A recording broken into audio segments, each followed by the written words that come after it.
Welcome to the Learning Pines YouTube. We hope this video helps. You start by signing into H&M so your address and preferences populate the checkout automatically. Have the gift card code visible, you'll need to type it exactly, including dashes if present. Once signed in, choose items and add them to your bag. Make sure sizes and quantities are final before checkout. If you prefer guest checkout, know that you'll need to enter address and email manually. Either way, keep the card code at hand to apply during payment. At checkout, move directly to the payment section and choose the gift card payment option. This ensures the code is applied before other payments.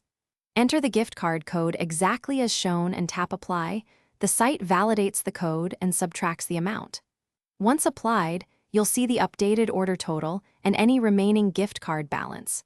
If the card does not cover the total, choose a secondary payment method. Make sure partial payments are allowed and confirm the split before placing the order.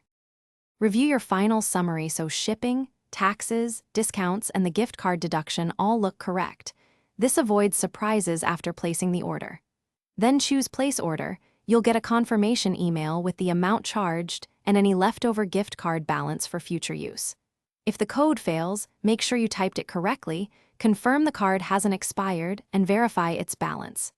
If issues persist, contact H&M customer service with your card number and order attempt. Thanks for watching. Consider subscribing if we helped you.